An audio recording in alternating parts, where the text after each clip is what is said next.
Jeremiah chapter 29 and verse 11. Listen to this quote from Eric Hernando. For historical context, Jeremiah spoke these words to Jews who had been living under the domination of the Egyptian and then Babylonian empires before eventually being carried into exile from Jerusalem to Babylon.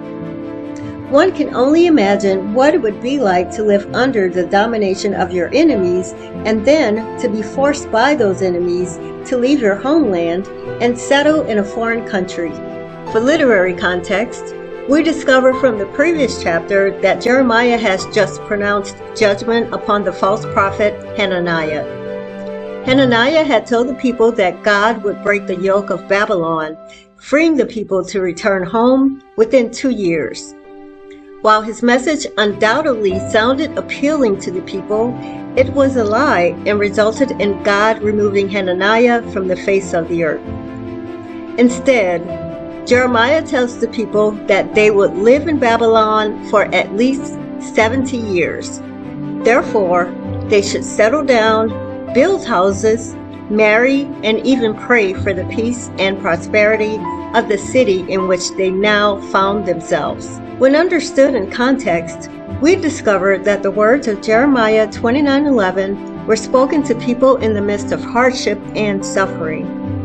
People who were likely desiring an immediate rescue, like the one Hananiah lied about. But God's response is not to provide immediate escape from the difficult situation. Rather, God promises that He has a plan to prosper them in the midst of their current situation. Christians facing difficult situations today can take comfort in Jeremiah 29:11, knowing that it is not a promise to immediately rescue us from hardship or suffering, but rather a promise that God has a plan for our lives, and regardless of our current situation, He can work through it to prosper us and give us a hope and a future. Furthermore, Christians can take comfort in knowing that God promises to be there for us in these situations. For in the verses immediately following Jeremiah 29:11, God proclaims through Jeremiah that when you call on me and come and pray to me, I will listen to you. You will seek me and find me when you seek me with all your heart. Jeremiah chapter 29 and verse 11.